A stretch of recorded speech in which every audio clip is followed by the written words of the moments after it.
हम जो कि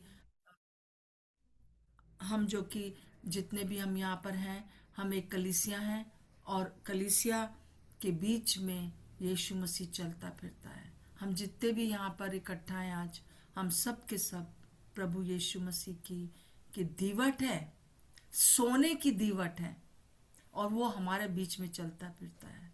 सो आइए हम इस बात को कभी ना भूलें कि यीशु मसीह हमारे बीच में चलता फिरता है, और दूसरी बात, वो हमारे अंदर रहता है। हालेलुया, प्रभु का धन्यवाद हो।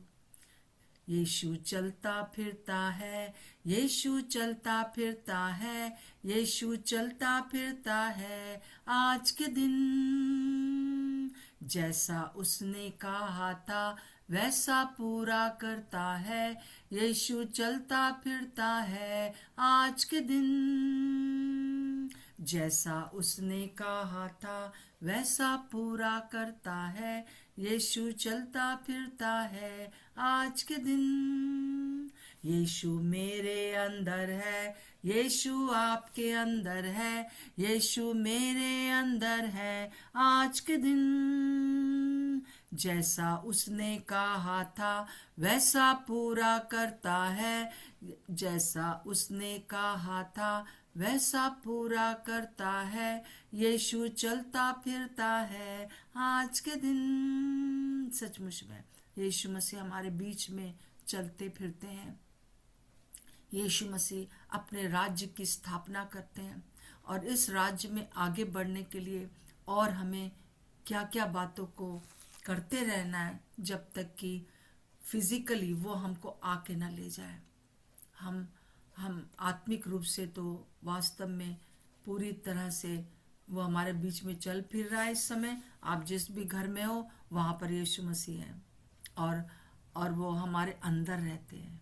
प्रभु का धन्यवाद हो, क्योंकि जैसा कि प्रकाशित वाक्य 2:4 और 5 में लिखा हुआ है कि वो किस प्रकार से जब हमारा प्रेम उसके में बना रहेगा, तो वो हमसे प्रभु यीशु मसीह के हमें प्रेम में उसके बने रहना है, ताकि पिता भी हमसे प्रेम करे और हम उसके साथ आकर रहेंगे। जैसा हम पढ़ते हैं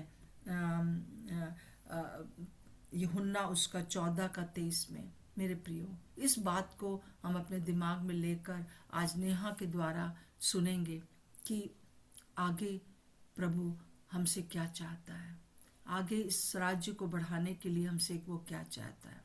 तो Neha. Praise Lord aunty, praise Lord सभी को। हम प्रभु को धन्यवाद देंगे। आज जो हम पद पढ़ रहे हैं वो मत्ती 17 की हम आगे बढ़ रहे हैं, 22 से लेकर 27 तक। तो जो 22 और 23 है, उसका जो हेडिंग है उसमें लिखा है अपनी मृत्यु के विषय यीशु की पुनः भविष्यवाणी।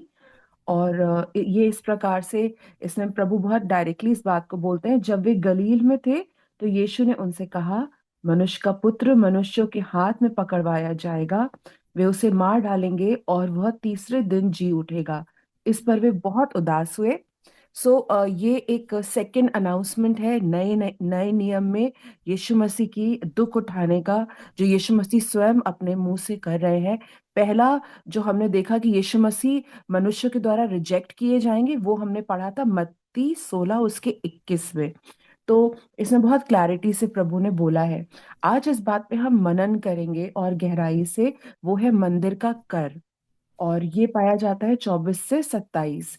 इसमें इस प्रकार से लिखा है, जब वे कफरनहूम पहुंचे तो मंदिर का कर लेने वालों ने पतरस के पास आकर पूछा, क्या तुम्हारा गुरु मंदिर का कर नहीं देता?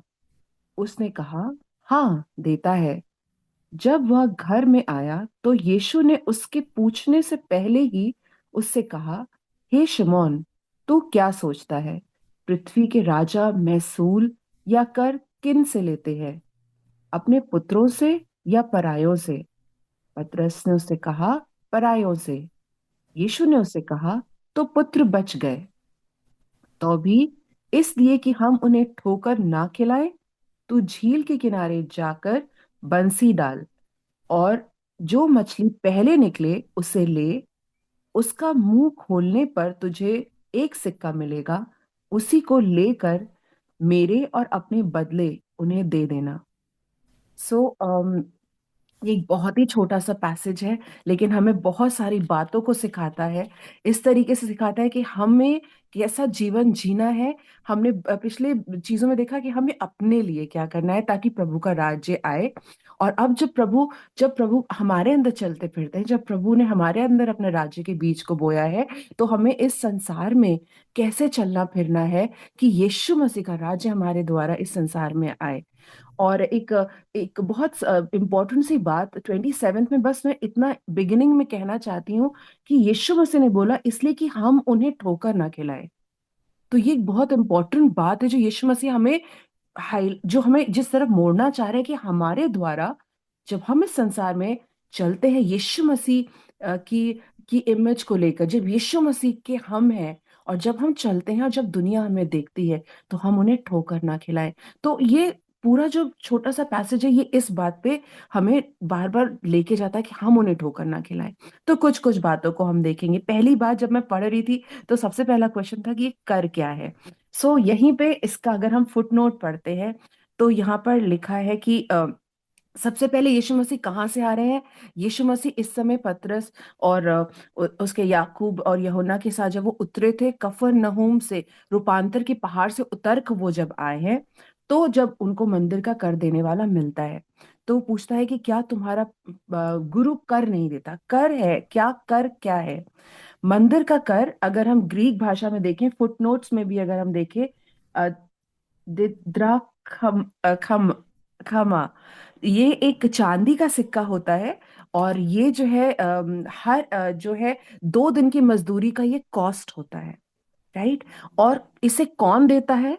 ये एक हर यहूदी साल में एक बार इसको दिया करता था as a tax of the temple, temple का टैक्स करके। राइट। सो दूसरा क्वेश्चन जो उठता है वो ये है, क्या यीशु ने कर दिया।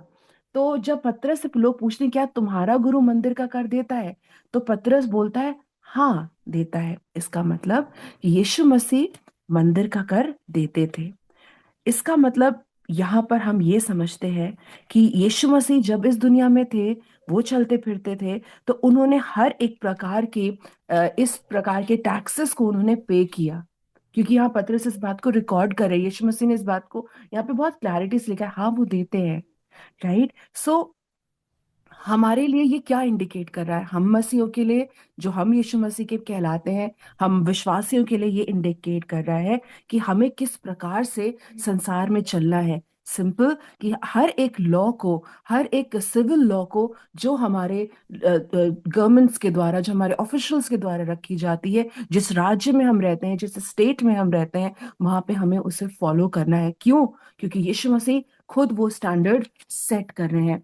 रोमियो की पुस्तक में अगर हम रोमियो 13 और उसका 1 से 8 पढ़े, तो इसमें रोमियो 13 उसका 1 से 8 एक बहुत ब्यूटीफुल सा हेडिंग है इस चैप्टर का, राज्य के प्रति कर्तव्य। तो यहाँ पे यीशु मसीह हाईलाइट कर रहे हैं कि हमें हमारा कर्तव्य है, हमारा कर्तव्य परमेश्वर के राज्य के लिए है। और यहाँ पे कोई हमारे वजह से ठोकर ना खाए, तो इस पृथ्वी पे भी हम यीशु मसीह को दर्शा सके। और उसके लिए बहुत जरूरी है कि हर एक मसीह जो है जो है लॉज को फॉलो करे। हम उसमें भी बिल्कुल, क्योंकि यीशु मसीह स्वयं करते थे। यहाँ पे कुछ बातों को मैं पढ़ूंगी, लंबा सा है, लेकिन बस कुछ पदों को, रोमियो 13 उसका मैं पहला दूसरा पद पढ़ रही हूँ। उसमें लिखा है, हर एक व्यक्ति शासकीय अधिकारियों के अधीन रहे, क्योंकि कोई अधिकार ऐसा नहीं जो परमेश्वर की ओर से ना हो, और जो अधिकार है वे परमेश्वर के ठहराए हुए हैं। बहुत क्लैरिटी से प्रभु ने यहाँ पर बोल दिया कि हमें अधीन रहना है, हमें उनको कॉन्ट्रडिक्ट नहीं करना है, जो लॉज है हमें उसे फॉलो करना है। एक एक छोटा सा बात है, कई बार हम जब मसीह लोग हम लोग जब चलते, तो कई बार हम ये सोचते हैं कि हाँ, हमारा जीवन प्रभु के साथ अच्छा हो, हमारा जीवन हमारे घर में अच्छा हो, हमारा अच्छा टेस्टिमनी हो, चर्च में अच्छा टेस्टिमनी हो। पर बाकी जब संसार का बात आती है, तो हम कई बार ऐसा हो जाता है कि हमसे भूल चूक होती, या हम कई बार उसे इग्नोर करते हैं। लेकिन प्रभु ने हमें बुलाया कि हम इन्फ्लुएंस डालें। प्रभु ने हमें बुलाया कि हम प्रभाव डालें, क्योंकि यीशु मसीह जब चलते फिरते थे तो वो प्रभाव डालते थे, और उनका प्रभाव इतना स्ट्रांग था कि पूरी दुनिया में उथल पुथल हो गई उनकी कुछ 3 साढ़े 3 साल की मिनिस्ट्री में। सो ना केवल वो अपने परमेश्वर, अपने पिता के राज्य को स्थापित करा, पर वो उन्होंने देखा कि कोई ठोकर ना खाए। प्रभु ने हमें बुलाया है, हर एक विश्वासी को प्रभु ने बुलाया है एक आज्ञाकारी नागरिक बनने के लिए। हम एक स्वर्ग के नागरिक हैं, हमारा उसके प्रति आज्ञाकारी रहना। और हमारा संसार की जब हम नागरिक हैं तो हमारा इस क्षेत्र में हर एक अधिकारियों के अधीन रहना। हर एक क्योंकि ये परमेश्वर की ओर से ये वचन बता रहा है। आप इस पूरे वचन को पढ़ सकते हैं। और सबसे, अगर हम 8th वर्स में आए, उसमें लिखा है, आपस में प्रेम को छोड़ किसी बात में किसी के कर्जदार ना होना, क्योंकि जो एक दूसरे से प्रेम रखता है वैसे ही व्यवस्था, उसी ने व्यवस्था पूरी की है। मतलब सबसे बड़ा क्या है? प्रेम के साथ जिए, आज्ञाकारिता में रहे, आज्ञाकारी नागरिक बने, और प्रेम के साथ जिए। जब हम सच्ची में प्रेम करते हैं तो हम वो उसमें हर चीज पूरी हो जाती है। हम अधीन रहेंगे, हम आज्ञाओं को मानेंगे, जो जो लॉज हमें कहते हैं, जो चीजें हमसे कहती, बहुत छोटी सी बात हो सकती है कि जैसे अगर हम गाड़ी चला रहे हैं तो बेल्ट लगाना, बहुत छोटी सी बात हो सकती है। अगर वन वे है तो उसमें नहीं जाना, बहुत छोटी सी बात हो सकती है कि अगर ट्रैफिक लाइट है तो उसको ओबे करना। ये बहुत छोटी बातें हैं, लेकिन इससे हम रिफ्लेक्ट कर रहे हैं कि हम किसको बिलोंग करते हैं। हम अपने परमेश्वर को बिलोंग करते हैं। तो प्रभु ने ये बात को बोला, ये छोटी सी बात में, कि कोई हमें हमारे द्वारा ठोकर ना खाए। आगे हम बढ़ते हैं 25वीं आयत में। जैसे जब पतरस बोलता है, हाँ देता है। जब वह घर में आया तो यीशु ने उसके पूछने से पहले ही उससे कहा, हे शमौन, तू क्या सोचता है? पृथ्वी के राजा महसूल या कर किनसे लेते हैं? अब हम इसमें ये देख रहे हैं कि यीशु को कर, यहाँ पे क्वेश्चन है कि यीशु मसीह शमौन पतरस से पूछ रहे हैं कि तुम्हें क्या लगता है, जो पृथ्वी के राजा है वो कर किससे लेते हैं? तो पतरस ने उसको बोला, यीशु मसीह को बोला, परायों से। अपनों से कौन लेता है कर? परायों से पर लेते हैं, कर लेते हैं। तो यीशु ने उससे कहा, तो पुत्र बच गए। ये जो वर्स है, जो पुत्र बच गए, इसका मतलब यहाँ पे यीशु मसीह ये कहना चाह रहे हैं। और मैंने इसको यहाँ पे क्वेश्चन लिखा, यीशु को कर क्यों नहीं देना चाहिए? मतलब why Jesus should not give tax. उसका उत्तर ये है कि पुत्र बच गए। इसका मतलब ये है कि जिस मंदिर का कर लिया जा रहा है, उस मंदिर का प्रभु तो यीशु स्वयं है। और जब वो स्वयं है तो वो कर क्यों देंगे, जब वो खुद उसके प्रभु हैं। राइट? तो पुत्र बच गए, खुद उसके प्रभु हैं, और जो उनके चेले हैं वो उन याजक के समान है, तो उनको भी कर नहीं देना चाहिए। तो यहाँ पे यीशु मसीह उसको हिंट कर रहे हैं, और ये बता रहे हैं कि यीशु मसीह को कर क्यों नहीं देना चाहिए। He has all the right, heavenly right to deny. उनके पास स्वर्गीय अधिकार है कि वो डिनाई कर सकते हैं कि भाई मैं क्यों कर दूं, मैं तो परमेश्वर का पुत्र हूं, मैं तो यहाँ परमेश्वर का राज्य स्थापित करना है। जिस मंदिर के लिए तुम कर ले रहे हो वो मेरा है, वो मतलब it's for me, it's for my heavenly father, वो मेरे स्वर्गीय पिता के लिए है। तो मैं कर क्यों दूं? लेकिन आगे हम पढ़ते हैं 26 में, 27 में, तो भी इसलिए कि हम उन्हें ठोकर ना खिलाए।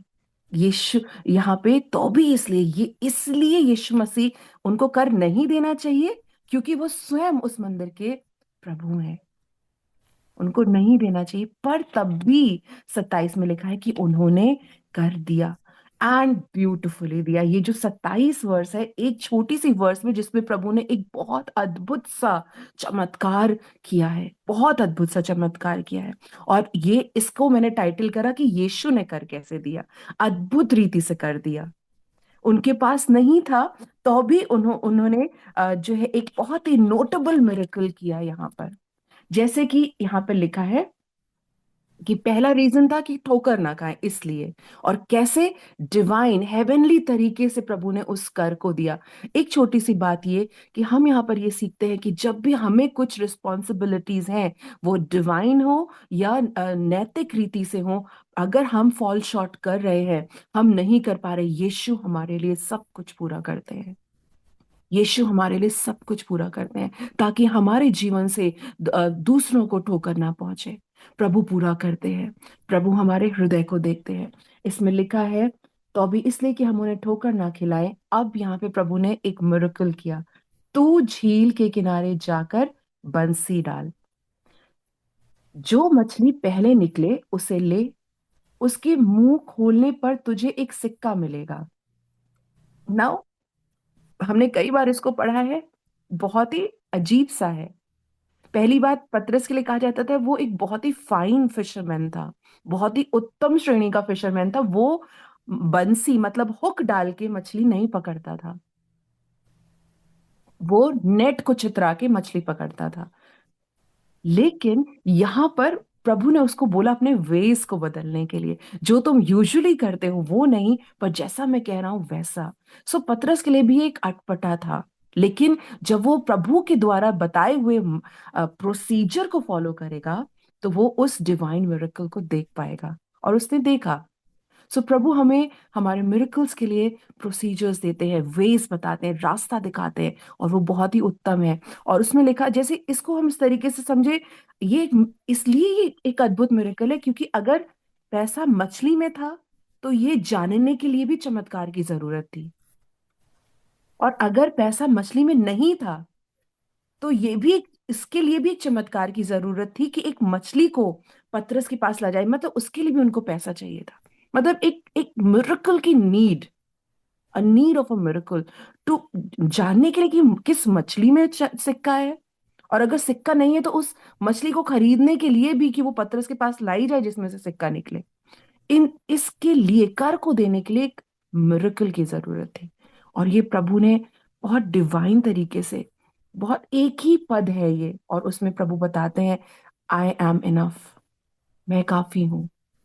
अगर हम प्रभु के द्वारा बताए हुए मार्ग पे चलते हैं, कई बार हमारे पास, हो सकता है अगर हम टैक्स पे कर रहे हैं तो हो सकता है हम कभी फॉल शॉर्ट करें, पर अगर हम डिपेंड करते हैं, हम कोई लोन को अगर हमारा चल रहा है, हम कितना कितना मीन्स हम कितना सही तरीके से उन चीजों को कर रहे हैं। हम अगर गवर्नमेंट में, हमारे बैंक्स है, हमारे ऑफिशियल डॉक्यूमेंट्स हैं, गवर्नमेंट अगर कोई हमें लीगल, हमें कुछ पेपर वर्क करने के लिए कहती है, तो हम कितना सीरियसली उन बातों को लेकर उनको पूरा कर रहे हैं। ये रिफ्लेक्ट करता है कि हम अपने प्रभु के आज्ञाकारी हैं, और रोमियो 13 और उसके 1-2 के अकॉर्डिंग हम अपने अधिकारियों के अधीन हैं, ताकि ठोकर ना खाएं, ताकि यीशु मसीह रिफ्लेक्ट हो आगे। कि यीशु मसीह हमारी ना केवल आत्मिक जरूरतें, पर यीशु मसीह हमारी भौतिक जरूरतें, नैतिक जरूरतें भी पूरी करते हैं। एक विश्वासी के लिए सब कुछ संभव है, जैसे हमने देखा था कल ही, मत्ती 17 उसके 20 में लिखा है कि क्योंकि मैं तुमसे कहता हूं, यदि तुम्हारा विश्वास राई के दाने के बराबर हो, अगर हमारा विश्वास राई के दाने के बराबर है, और हम यीशु मसीह की आवाज सुन रहे हैं कि बंसी को डालना है, हमें हुक को डालना है, हम उनके प्रोसीजर्स को फॉलो करें, उनके वेस को फॉलो करें, जो वो हमें वचन से बता रहे हैं, हम उस पर चल रहे हैं, तो हमारे लिए कुछ भी असंभव नहीं है, क्योंकि यीशु मसीह हमारे लिए सब कुछ पूरा करते हैं। सो आगे इसमें लिखा है कि हर एक विश्वासी को जो है आत्मिक वरदान प्रभु ने दिए हैं, और ये इसीलिए दिए गए हैं। हम इसको, बहुत लंबी सी लिस्ट है, हम इसको पढ़ लेते हैं। पहला कुरिन्थियों, आप घर में पढ़ सकते हैं, पहला कुरिन्थियों 12:8 से 10, जिसमें प्रभु ने कहा, क्योंकि ये बात है कि हमारे लिए कुछ भी असंभव नहीं है, क्योंकि हमें आत्मिक वरदान दिए गए हैं, जैसे बुद्धि, ज्ञान, विश्वास, चंगाई, सामर्थ के कार्य, भविष्यवाणी, आत्मा की परख, अन्य भाषा और भाषाओं का अर्थ बताने का वरदान हमें दिया गया है। क्यों दिया गया है? हमें इसलिए दिया गया है ताकि हम यीशु से भी बढ़कर कार्य करें। और ये बात हम प्रभु हमको इसलिए कह रहे हैं क्योंकि यूहन्ना 14 उसके 12 में इस प्रकार से लिखा है, वहां यीशु कहते हैं, जो मुझ पर विश्वास करता है, ये काम जो मैं करता हूं करेगा, परंतु इनसे भी बड़े काम करेगा।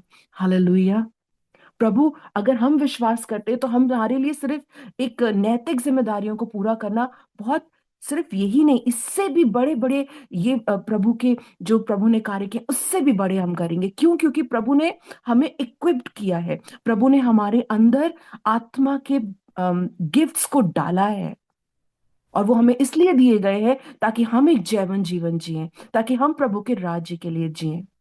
सो प्रभु हमारी सहायता करें कि जैसा यीशु मसीह की चाहत यूहन्ना 14:12 में है कि जैसा मैं करता हूं वैसा भी करेंगे, पर उससे भी बड़े काम करेंगे। सो होने पाए कि जब हम इस पृथ्वी पर चल रहे हैं, आज के इस वचन के मुताबिक हम एक रिस्पॉन्सिबल सिटीजन्स बन सके। हम ना केवल आत्मिक रीति से परमेश्वर के राज्य के लिए, पर हम जहां पर हैं, जिस क्षेत्र में हैं, वहां पे अपनी भौतिक जिम्मेदारियों को भी पूरा कर सके, क्योंकि प्रभु ने हमें इक्विप्ड करा है। सो प्रभु का धन्यवाद हो। आंटी आगे का समय हम आपको देते हैं। प्रभु का धन्यवाद हो। सचमुच में प्रभु यीशु मसीह ने जब दुनिया में रहा तो उसने हर एक बात को वो पूरा किया जो एक उस समय के एक नागरिक को करना चाहिए या एक यहूदी को करना चाहिए।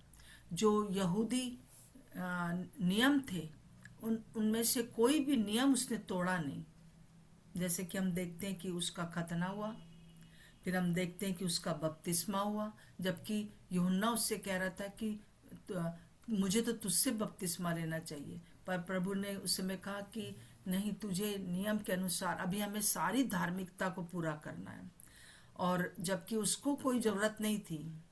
और हम देखते हैं कि यहाँ तक कि क्रूस पर जब प्रभु यीशु मसीह थे, उस समय उसने कहा कि हे नारी, ये तेरा पुत्र है। अपने माता के लिए उसने एक एक उस समय तक यीशु मसीह के भाई लोग प्रभु पास नहीं आए थे। और यूसुफ जो उसका हस्बैंड था वो मर गया था। और हम देखते हैं कि उसके एक बड़ी जिम्मेवारी थी, और उसने उस जिम्मेवारी को भी उस क्रूस पर कहा कि और उसके बाद से यूहन्ना उसको अपने घर ले गया। तो हम देखते हैं कि यीशु मसीह ने हर हर उस कार्य को पूरा किया, चाहे वो एक नागरिक के रूप में या नैतिकता के रूप में या धार्मिक नियमों को पालन करने के रूप में। हर बात उसने पूरी करी। और वो क्यों करी? अगर वो चाहता तो वो तो कर नहीं देता, क्योंकि वो तो सारा मंदिर उसी का है। परंतु उसने कहा कि नहीं, अभी जो है इस चीज को हमको करना है, क्योंकि यीशु मसीह पूरे मनुष्य होकर आए थे और पूरा मनुष्य होना उनके लिए बहुत जरूरी था। अगर वो चाहते तो वो रोटी, वो जो पत्थर था उसको रोटी बना लेते, परंतु उन्होंने वो नहीं किया। वो कोई अधिकार उन्होंने नहीं लिया जो एक ईश्वर का होता है।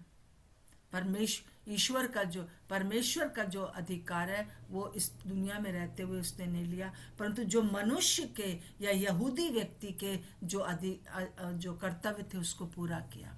और यहाँ पर भी हम वही देखते हैं। और उसका कारण ये था कि यीशु मसीह इसलिए दुनिया में आए, मनुष्य बनकर आए, ताकि वो मनुष्यों के सारे अपराधों को अपने ऊपर ले ले। अगर वो ईश्वर थे, ईश्वर ही सिर्फ ईश्वर रहते उस समय, तो वो हमारे जो पाप है वो नहीं ले पाते। उसको वहीं स्वर्ग में रहकर ही वो इस काम को पूरा करते कि हमारे सारे पाप को क्षमा कर देते। परंतु उसने मनुष्य का रूप इसलिए धारण किया, जैसा हम यशाया 53 में पूरा पढ़ते हैं कि कैसे उसने सब कुछ अपने ऊपर ले लिया और हमको जो है एक एक आशीष का जीवन दे दिया। अगर वो पूरे मनुष्य नहीं होते तो उनका जो बलिदान था वो बेकार जाता, क्योंकि एक मनुष्य को ही बलिदान करना था मनुष्य के बदले में, है ना। खून के बदले खून को ही देना था, मांस के बदले मांस को ही दुख उठाना था। इसलिए प्रभु यीशु मसीह ने अपना मांस तुड़वाया, अपना लहू बहाया। सो हम यहाँ पर एक चीज को बहुत सुंदर तरीके से देखते हैं कि यीशु मसीह ने कभी भी दुनिया में रहते हुए उन सारे बातों को पूरा किया जो एक मनुष्य को करना चाहिए। एक यहूदी जाति में एक नियम थे जो उनको पूरा करता था वो। और साथ में कर किसको दिया जाता था? कर जो है वो गवर्नमेंट को दिया जाता था। तो वो चीजें, सारी चीजें उसने पूरी करी। और आज नेहा ने बहुत अच्छे से बताया हम लोगों को कि जब हम दुनिया में हैं तो चाहे कितना भी दुख हो, हमें अपने सारे उन कर्तव्यों को पालन करना है जो कि नियम बनाए गए हैं इस दुनिया में। सरकार ने जो नियम है उनको मानना है हम लोगों को, और साथ साथ में कलीसिया के भी जो भी नियम है उनको मानते रहना है। तो हम प्रार्थना करते हैं कि हम लोग को प्रभु सहायता करे कि हम इस बड़ी बात को समझ सकें कि यीशु मसीह ने जो राजाओं का राजा और प्रभुओं का प्रभु था वो शून्य बन गया। और यहाँ एक बहुत अच्छा उदाहरण देखते हैं। आइए हम प्रार्थना करेंगे। मैं चाहती हूँ नेहा आप प्रार्थना करिए हम सब के लिए कि हम इस बड़ी बात को समझ सकें। कई बार हम लोग बहुत बहुत चीज़ों को चूक जाते हैं परंतु और हम ठोकर का कारण बनते हैं। आइए। प्रभु जी, हम आपको धन्यवाद देना चाहते हैं यीशु मसीह इस सुंदर समय के लिए प्रभु, और इस बात को एक बार फिर से हमें रिमाइंड कराने के लिए कि प्रभु कई बार हम प्रभु जी आपके प्रति और वचन के प्रति प्रभु और अपनी कलीसियाओं में, अपने घरों में तो एक अच्छा जीवन, जिम्मेदारी का जीवन व्यतीत कर रहे हैं प्रभु। लेकिन होने दे प्रभु कि आज प्रभु हम इस दुनिया में जब चलते फिरते हैं और जब आप हमारे अंदर चलते फिरते हैं प्रभु, तो प्रभु हम उन बातों को जो हम इग्नोर करते हैं या हम कैजुअल हैं प्रभु, वो बातें हमारे अंदर से आज की सुबह दूर करी जाएं पिता। प्रभु आप हमारी सहायता करें पवित्र आत्मा, कि प्रभु हम ठोकर का कारण ना बने परमेश्वर, क्योंकि प्रभु आपने सब कुछ पूरा किया प्रभु, और आप हमारे अंदर वास करते हैं पिता परमेश्वर। और आप चाहते हैं कि आपके बच्चे जब इस दुनिया में चलें तो वो आप प्रभु जी दिखें हमारे जीवन से परमेश्वर। सिर्फ कलीसियाओं में ही नहीं प्रभु, जहाँ पे हम कंफर्टेबल हैं वहां पे नहीं प्रभु, लेकिन बियॉन्ड दैट ऑल्सो प्रभु जी। हम क्रिब ना करें, हम बड़बड़ाएं और कुड़कुड़ाएं ना प्रभु यीशु पिता, लेकिन प्रभु आप हमारी सहायता करें, हमारी बुद्धि को प्रभु जी खोलें प्रभु जी। जब आप इस दुनिया में थे प्रभु, आपने सब कुछ पूरा किया प्रभु जी। वैसे ही प्रभु हम जब चलते फिरते हैं प्रभु, आपको जब हम अनुसरण करें प्रभु, तो हम आपके समान ढलते चले जाएं प्रभु, हर एक एरियाज में परमेश्वर पिता। वो भले ही हमारे आत्मिक जीवन है और हमारे नैतिक जीवन है परमेश्वर, प्रभु जी हम यीशु मसीह आपके समान बनते चले जाएं। हम आपका धन्यवाद देते हैं इन बातों के लिए प्रभु, और आप सबको प्रभु जी इस वचन को स्मरण रखने में आप हमारी सहायता करें। इस प्रार्थना को यीशु मसीह के नाम से मांगते हैं, आमेन। आमीन आमीन। तो सबको जय मसीह की। आज शाम को आज ट्यूसडे है जय तो मसीह शाम की को आंटी। 6 से 7 बजे तक मीटिंग होगी। तो कृपया अवश्य उसको ज्वाइन करें ताकि हम उस बाइबल स्टडी में बहुत कुछ सीख सकें और नियमों को और बातों को जान सकें। जैसे प्रभु चलता था वैसे हम चलते फिरते रहें। सबको जय मसीह की। जय जय मसीह मसीह की की दीदी। जय मसीह की जय आंटी। मसीह जय जय मसीह की मसीह की सबको। जय मसीह की जय मसीह की सबको जय मसीह मसीह। आपको की बहुत जय आशीष मसीह दे। की जय आंटी। मसीह की दीदी। जय मसीह की जय सबको। मसीह की जय दीदी। मसीह की। जय जय मसीह मसीह की। की जय सबको। जय मसीह जय की सब मसीह भाई की। बहनों। मसीह की जय मसीह की सबको। जय मसीह जय मसीह शालोम की दीदी। जय शालोम मसीह की आंटी। शालोम।